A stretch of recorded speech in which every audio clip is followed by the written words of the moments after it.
Momento de oração.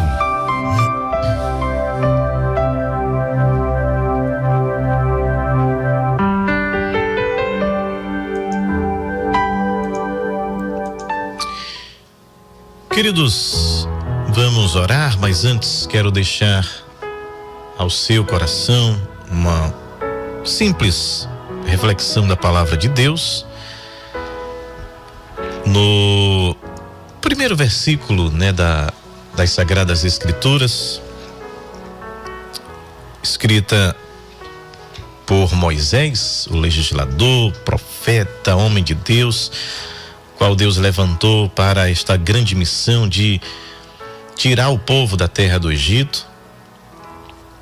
E o primeiro versículo deste homem, inspirado pelo Espírito Santo, é que no princípio criou Deus os céus e a terra.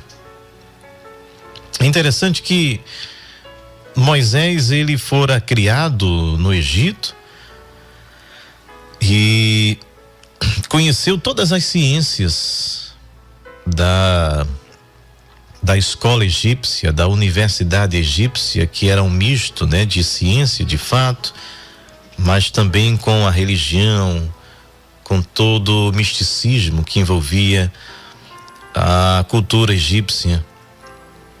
Mas Moisés, ele tinha uma base dos seus pais, e ele sabia a sua história, ele sabia que aquele povo era seu povo, tanto é que em um episódio ele chega a espancar um egípcio porque estava maltratando um judeu. E é justamente este episódio que o faz sentir medo e fugir para o deserto de Midian, onde ele encontra a família e ali se casa, com Jetro, seu sogro, enfim, ele encontra ali abrigo, casa-se e começa a viver uma vida de pastor, de cuidar de animais no deserto, acostumando-se, com todo o clima ali no deserto.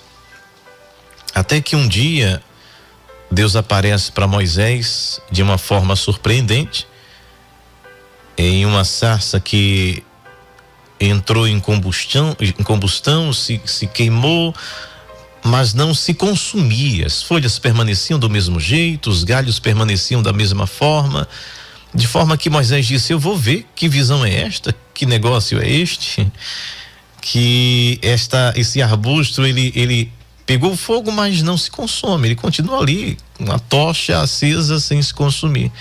Quando ele se aproxima, Deus fala com ele e pede como forma, de adoração, de culto, de reverência, para que ele tirasse as sandálias dos pés, para que ele entendesse que aquele ambiente agora não é mais um ambiente do deserto, é a presença de Deus que ali está, para que ele começasse a entender o processo que se iniciava ali. E Deus o chama para que ele fosse o seu porta-voz, o seu profeta, o seu líder, para que começasse agora esta missão, este empreendimento de tirar aquela população que havia crescido muito lá no Egito. E Moisés, depois de muito relutar, atende esta missão, tira o povo do deserto, do Egito, e agora seguem para o deserto, ali peregrinando. É mais 40 na vida de Moisés, 40 anos no Egito, 40 anos no deserto de Midian. Com 80 anos Deus o chama para esta missão, e agora ele passa mais 40 anos peregrinando no deserto, onde Deus vai tratando com aquela geração, com aquele povo que saiu do Egito, com toda a carga cultural que eles trouxeram, mas que Deus permitiu que eles perecessem no deserto, fazendo com que uma nova geração adentrasse a terra prometida. Agora, nesse processo, nesse trajeto, Moisés agora vai escrevendo, é como se fosse ali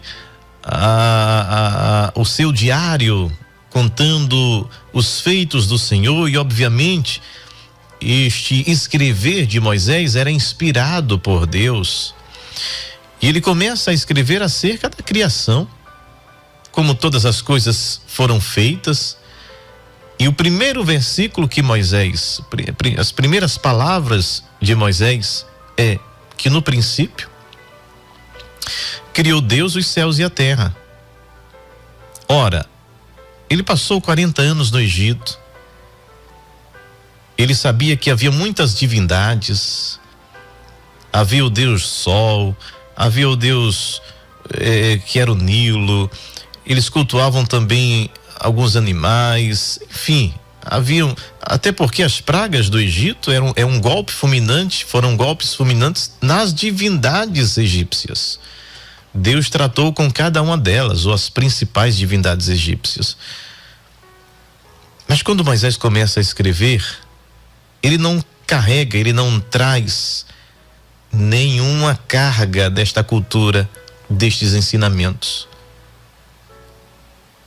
Ele apenas começa dizendo que foi Deus que criou todas as coisas, que todas as coisas tiveram sua origem em Deus, que toda a criação e tudo que existe, e ele chama de Elohim, e que é uma expressão plural, mas que diz respeito apenas deste poder. Tanto é que o termo que antecede a expressão Elohim está no singular, né? O bara Elohim significa criou, não criaram os deuses. Então alguns sábios e entendidos mestres vão dizer que Moisés está tratando ali desta glória que não pode conter no singular. Ele chama Elohim, o Deus ali poderoso. No princípio criou Deus os céus e a terra. E ele fala não tentando explicar. Ele fala não tentando fazer ciência. Moisés não é um cientista. Moisés não sabia, por exemplo, a distância da terra para o sol, que nós sabemos hoje por medições, por grandes homens que Deus deu sabedoria e inteligência, em uma época que não havia máquina, computadores, mas conseguiam fazer cálculos, se não exatos, mas bem aproximados dessas distâncias, desses astros, né? Da terra para o sol, para a lua. Mas Moisés não tinha noção, porque a Bíblia não quer ser um livro científico, embora fale de ciência. Mas ele começa numa simplicidade, dizendo: quem criou todas as coisas, quem fez todas as coisas, foi este Deus poderoso, este Deus que criou os céus e a terra. E interessante que, mais uma vez, nesta simplicidade, mas nessa profundidade, porque é inspirada pelo Espírito Santo, Moisés vai dizer que Deus criou todas as coisas. Mas se foi Deus que criou todas as coisas, alguém pode pensar, mas a partir de quê? Porque nós, os homens, nós temos o poder de transformar. Nós não criamos. O homem não tem poder de criar do nada. Nós transformamos matéria. Nós pegamos alguma coisa da natureza e transformamos em outra coisa para o produto que nós queremos produzir. Mas Deus tirou tudo de quê? Deus tirou tudo de onde? Se é no princípio, se é num tempo anterior à criação de todas as coisas, ou seja, se nada existia, se nada for ainda criado, Deus não transforma coisas, Ele cria coisas. Paulo vai dizer que Ele chama a existir o que não é, o que não existe. Então nada se compara a este poder, nada se compara a este ser que não tem começo, que não tem fim, que é autoexistente, que a gente, por mais que tente falar, explicar, teologizar, mas a gente só crê.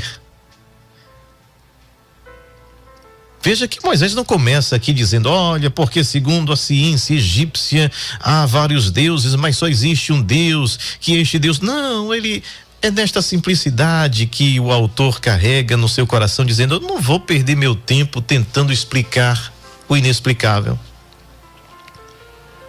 Eu não vou perder o meu tempo tentando falar aquilo que eu não sei. Paulo aos Romanos, ele vai falar sobre este Deus poderoso, este Deus que comanda todas as coisas.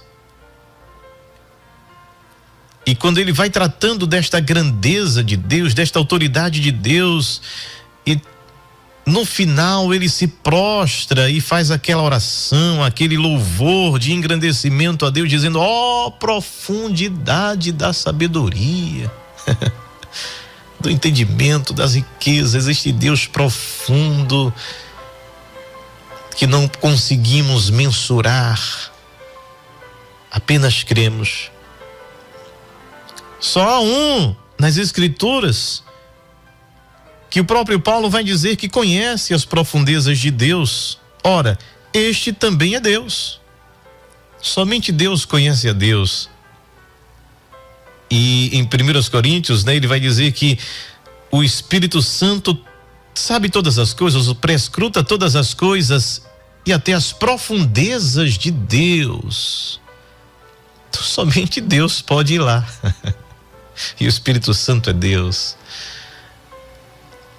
Moisés diz que no princípio, onde não havia nada, nenhum elemento, nenhuma matéria, nenhum átomo, ele diz que este Deus, que é o Deus dos deuses, porque os deuses nada são, nada é criação humana, é o distanciamento de Deus. Toda a criação de divindades significa que o homem se distanciou tanto de Deus que ele tem um eco na sua mente, na sua alma, de que há algo para além dessa existência, mas que ele não sabe denominar, ele não sabe chamar, e apenas ele vai criando. É por isso que Paulo vai dizer que os homens transformaram a glória de Deus em coisas, eles coisificaram, transformaram em quadrúpede, em estatuetas, em outras coisas que são palpáveis e que atenda a esta minha necessidade imediata de alcançar um ser supremo, inatingível. Mas ele diz, olha, Deus não está longe, esse Deus criador, poderoso, que chama a existência o que não existe, que chama para ser o que não é, que tem o poder de criar do nada todas as coisas, ele está presente, ele está perto. No Areópago ele diz lá aos atenienses, Deus não está longe de nós. Vocês aqui ficam, fecham os olhos espirituais e ficam tateando, tentando encontrar Deus em outras coisas. Ele diz, não, Deus está perto. Este Deus tão poderoso, criador de todas as coisas, que chama a existir o que não existe, que tirou do nada os céus, a terra, todos os planetas, todas as galáxias, tudo que existe, e que a gente vai passar milhões de anos aqui nesse planeta se Jesus não voltar, e a gente não vai conseguir mensurar e entender o tamanho deste universo criado por Deus. Pelo menos no meu entender, na minha concepção, é impossível. A gente não conseguiu sair nem da nossa galáxia, nem do nosso sistema solar. A criação humana mais distante de nós é uma sonda, está há mais de 40 anos viajando pelo espaço, mas segundo alguns, diz que nem conseguiu sair ainda nesse campo aí do nosso sistema solar. Então nós somos extremamente limitados, pequenos demais em relação a toda esta criação que Moisés vai dizer, Deus tirou do nada. Bara Elohim, Deus tirou do nada, Deus criou do nada, Deus fez do nada. Paulo vai dizer assim: quem foi que emprestou a Deus os materiais para ele fazer? Quem primeiro lhe deu? Em outras palavras, é como Paulo estivesse dizendo assim: quem foi que emprestou a Deus? Deus chegou assim dizendo: olha, me empresta esse material aí para eu fazer o universo. Depois eu devolvo, para que depois eu restitua. Porque este Deus que nós servimos, este Deus que se fez acessível através de Jesus, mas este Deus que é insondável, este Deus que não existe limitações para ele,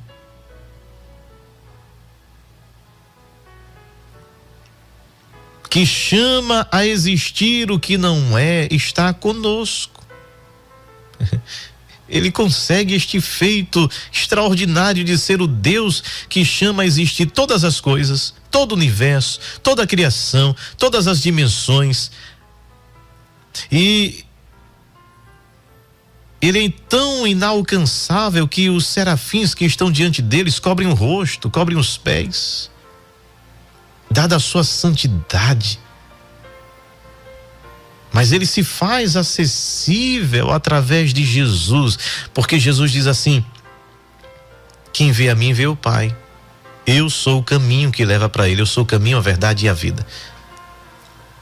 Ninguém vem ao Pai a não ser por mim. Ou seja, Deus se fez acessível por Jesus. Mas a plenitude de Deus é inacessível, é inalcançável. Este ser supremo, que embora se faça conhecido, desceu ao nosso nível para se comunicar conosco, para nos fazer entender algo. Isto também é graça, é misericórdia, é milagre. É este Deus tão poderoso que Moisés vai chamá-lo de Elohim, chamado do Deus poderoso, o seu poder que se manifesta na sua criação. Paulo vai dizer que todas as coisas estão manifestam esta criação. O salmista vai dizer também que o firmamento, a criação manifestam esta glória e este poder de Deus. Quando a gente olha para o que o homem conseguiu enxergar hoje no universo, e é tão grande essa expansão, esta criação, milhões e milhões e milhões de galáxias que existem no universo, a gente só se prostra, como disse Paulo: ó profundidade das riquezas, do poder, da sabedoria, do conhecimento. Nós nos prostramos diante deste poder nesta manhã, dizendo: Senhor, tu tens o domínio sobre todas as coisas. Nada se oculta, nada se esconde diante desta presença, diante deste ser, diante deste Deus poderoso.